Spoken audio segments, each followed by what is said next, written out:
Apenas entraba la luz del amanecer a la sala cuando abrí el mueble de vidrio. No buscaba nada en especial, solo quitaba el polvo, echaba un ojo a las pocas cosas que todavía me importaba tener a la vista. La vajilla que nadie usaba, una foto borrosa de Pedro con su uniforme y la cajita de terciopelo, solo que la cajita ya no estaba. Al principio pensé que la había movido yo, tal vez en las fiestas o mientras ordenaba, pero yo no muevo nada sin acordarme.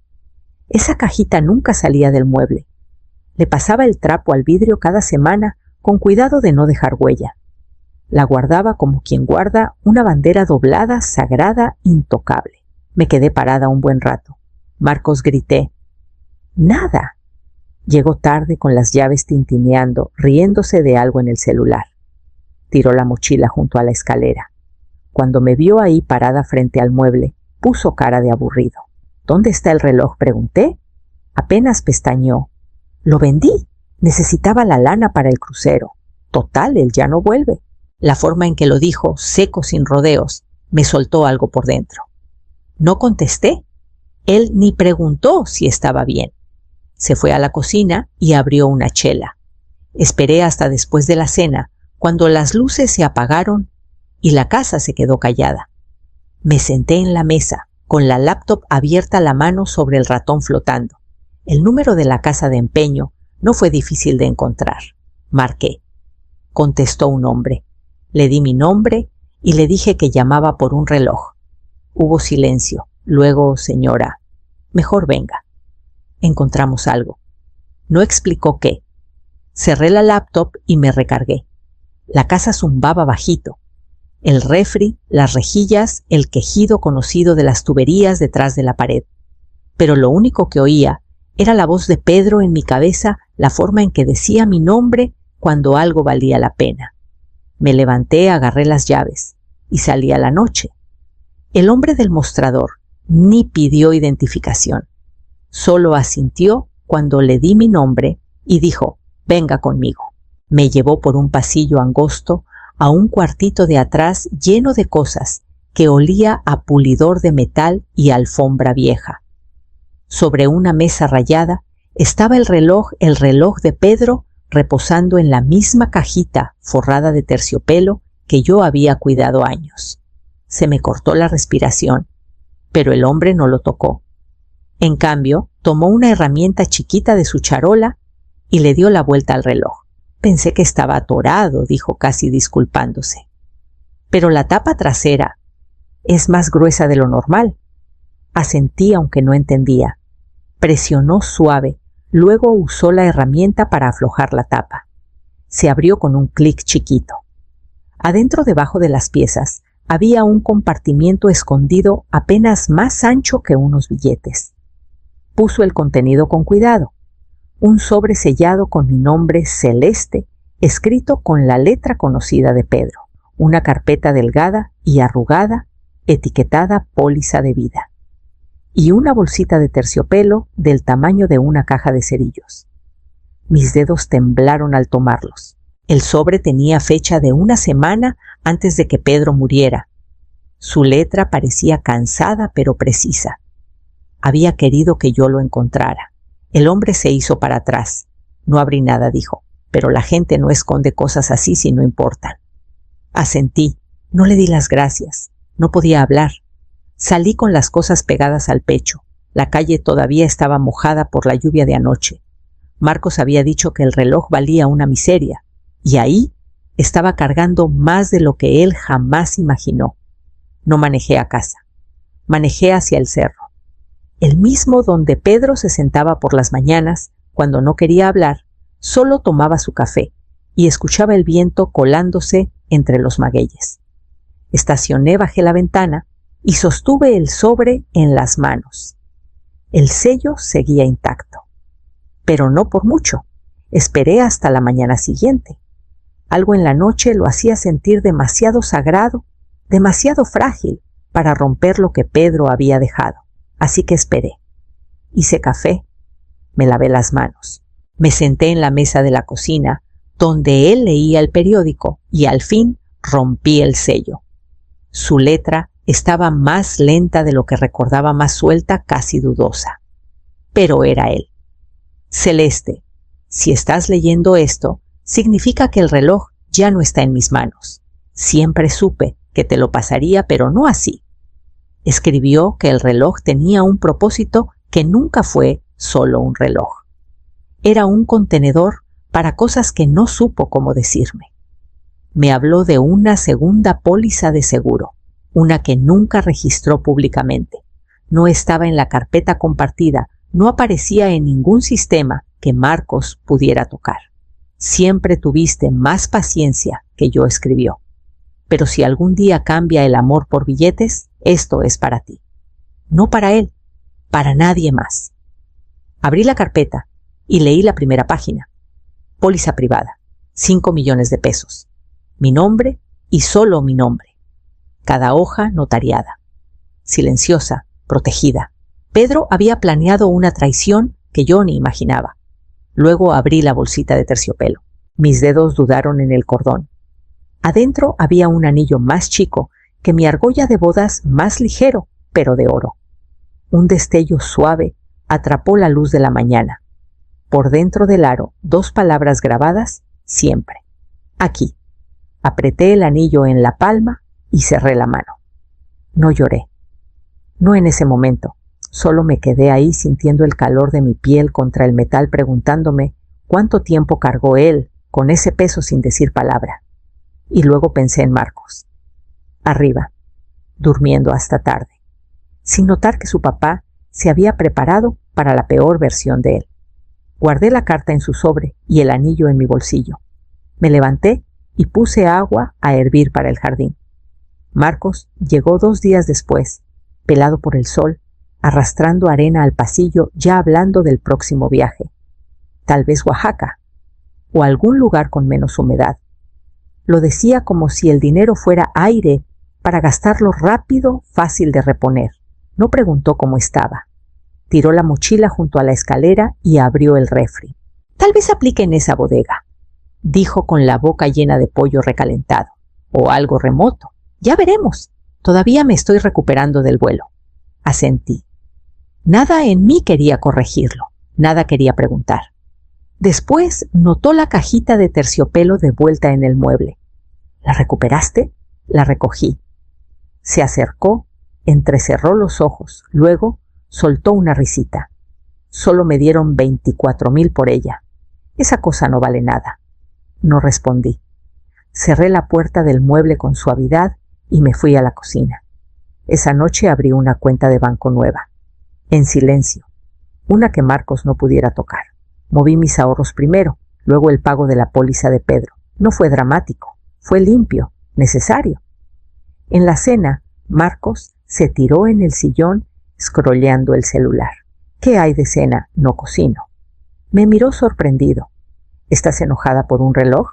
Mantuve los ojos en el libro que tenía en las piernas. No parpadeé, no asentí. Seguí leyendo, pasando la página, aunque no había entendido ni una palabra. Murmuró algo y volvió a su celular. La casa se quedó más callada después. No tranquila exactamente, pero callada. Como una radio bajita, lo suficiente para fingir que el ruido de fondo ya no estaba. Esa noche empecé a vaciar cajones. Sin prisa, sin plan. El de arriba en el pasillo primero, luego la pila de revistas debajo de la tele. Papeles. Recibos viejos, pilas muertas, una llave que no reconocía y una que sí. Para la mañana ya había elegido el siguiente cajón. Las semanas pasaron al ritmo de la rutina. Correo recogido, cuentas pagadas, enredaderas, podadas en el jardín de atrás, donde el sol pegaba más fuerte por las tardes. Desde afuera nada había cambiado. El pasto todavía necesitaba cortarse, los mismos pájaros regresaban al amanecer y yo seguía haciendo café antes de que el día despertara del todo. Pero dentro de la casa, dentro de mí, la estructura se movía. Marcos no notó que los estados de cuenta de la hipoteca ya no iban al mismo cajón, ni que los pagos salían de otra cuenta. No vio el nuevo administrador de contraseñas en mi laptop, ni la pila de ofertas de crédito que trituré sin comentario. Ni siquiera preguntó por la mujer que empezó a pasar 2 veces por semana, siempre a media mañana, siempre con una carpeta de cuero más gruesa de lo necesario. Se llamaba Carla Pérez, abogada de sucesiones de voz suave, con lentes negros impecables y la manía de apilar documentos en ángulos perfectos. Nuestras reuniones eran calladas, eficientes. Página por página reorganizamos la vida que Pedro y yo habíamos construido. El fideicomiso que él creó con tanta esperanza para la familia, dijo, se reescribió con condiciones. Marcos todavía podía heredar técnicamente, pero solo si demostraba estabilidad, trabajo, sobriedad, sin deudas de consumo, sin préstamos pendientes, sin desaparecer meses enteros, sin tratar el cariño de nadie como moneda. Carla no preguntó si parecía duro. No necesitaba hacerlo. Leía la contención como segundo idioma. También cambiamos al ejecutor, sin drama. Sin explicación, solo un nombre nuevo en la línea Lorena Enríquez, hija de mi hermana, firme, atenta, confiable. Ni una sola vez en todas esas semanas Marcos preguntó por qué importaba el reloj. Ni entonces, ni después, nunca. Daba por hecho que la herencia era algo automático, como el agua que baja por la pendiente o una puerta que se abre solo porque él está parado enfrente. Lo que nunca preguntó dijo más que cualquier respuesta. Y en el silencio de ese no preguntar, empecé a preparar la pregunta que él nunca se imaginaría. El camino a Guadalajara fue más largo de lo que recordaba. O tal vez noté más los kilómetros ahora que no los corría. Le dije a Marcos que necesitaba unos días fuera. No preguntó dónde. Solo agitó la mano mientras masticaba pan. La casa de Lorena olía a lluvia madera de cedro y algo cítrico, que no necesitaba nombre para sentirse bienvenida. Me recibió en la puerta, con los brazos abiertos, y antes de que pudiera protestar, su hijo Elías ya tenía mi maleta levantada del porche. No tienes que quitársela, bromeó Lorena. Empacó como si se mudara de país. Elías sonrió. Qué bueno, significa que se queda un rato. Era alto, como su papá cuidadoso con los marcos de las puertas, pero había suavidad, una atención callada que Marcos nunca aprendió.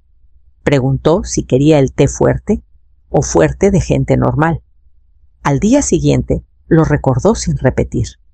En la cena notó el anillo antes de que me diera cuenta de que la manga se había subido. Qué bonito, dijo. Nuevo no. Pasé el pulgar por el aro. Fue un regalo. Solo llegó tarde, asintió, sin presionar por el resto de la historia, sin hambre por desmenuzar lo sentimental, solo espacio para que existiera sin disección. Esa noche, cuando la casa se durmió, me senté en el escritorio chiquito del cuarto de huéspedes y saqué el papel que Lorena había dejado apilado en el cajón.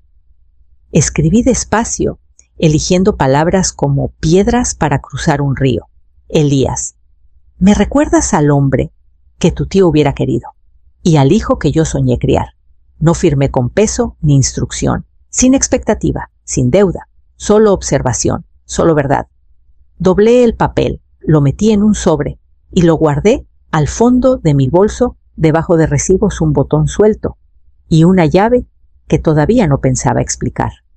Mañana sabía el aire, en casa cambiaría otra vez. Cuando crucé la puerta principal, parecía que nada se había movido en mi ausencia. Marcos estaba en el sillón, las persianas a media asta, aunque ya casi era mediodía.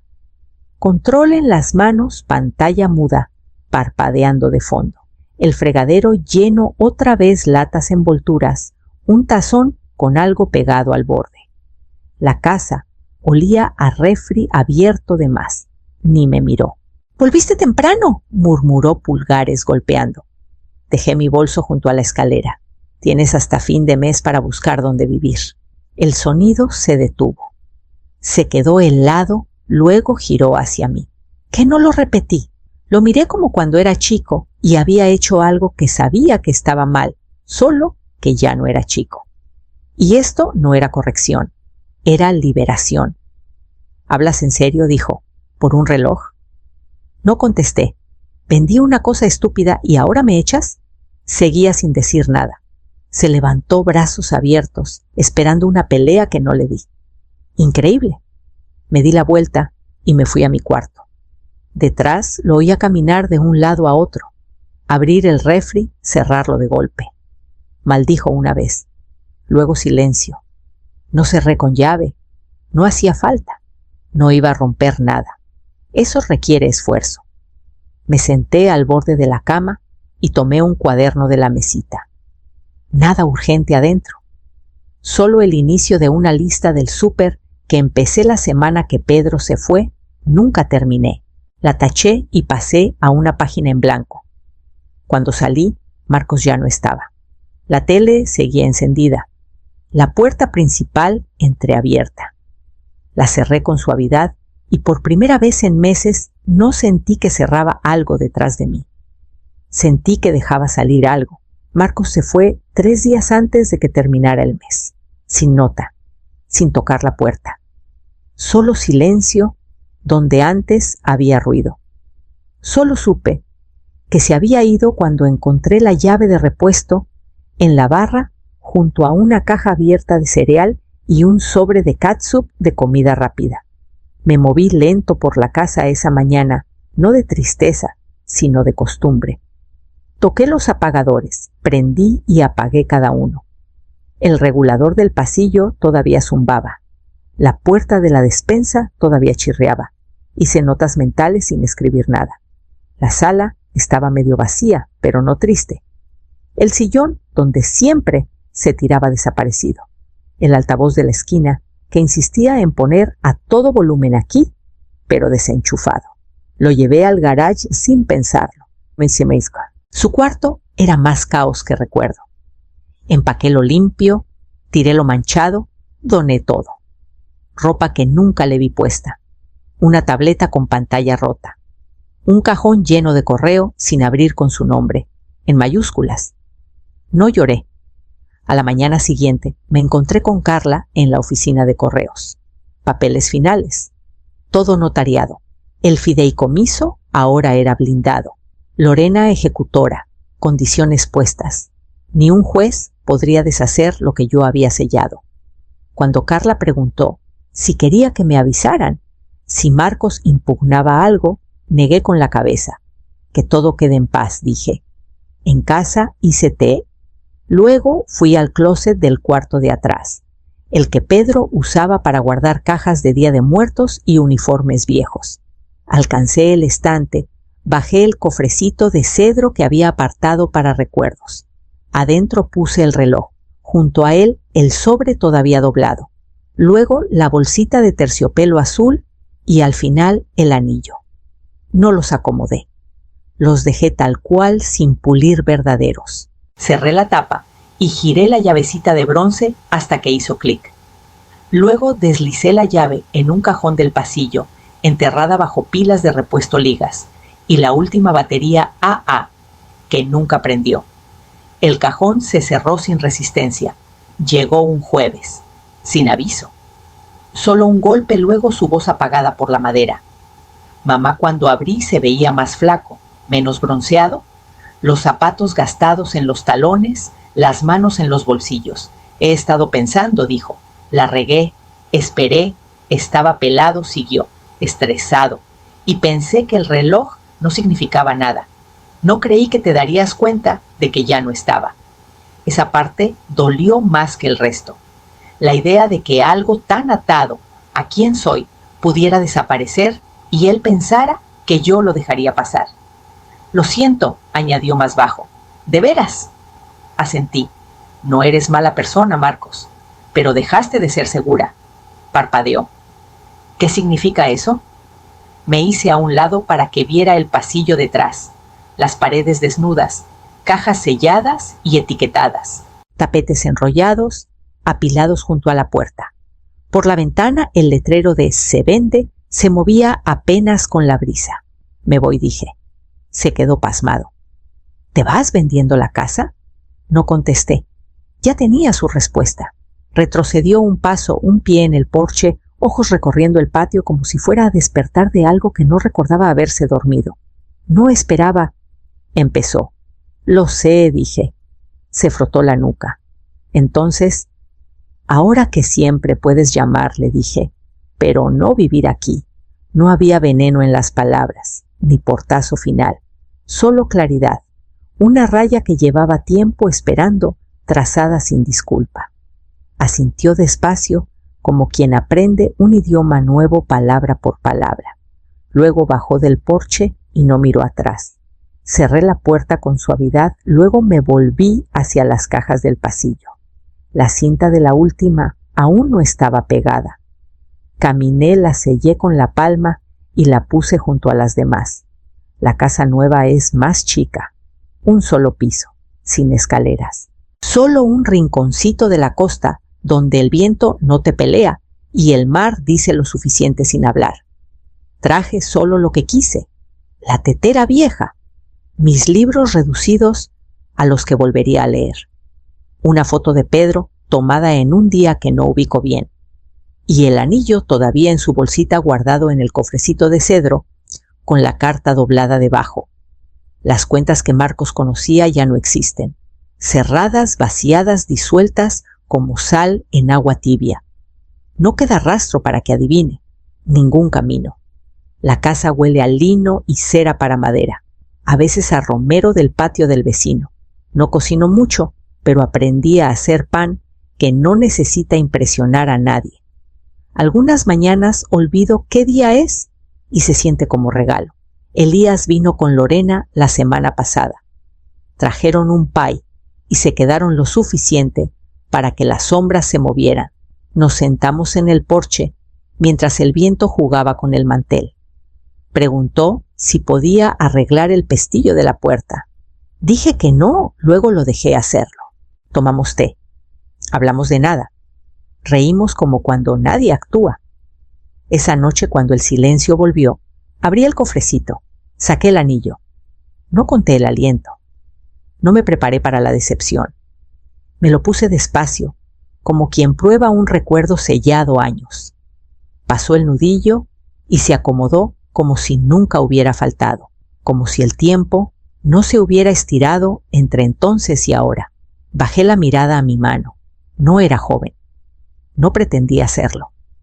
Pero seguía siendo mía, y el anillo aún calzaba.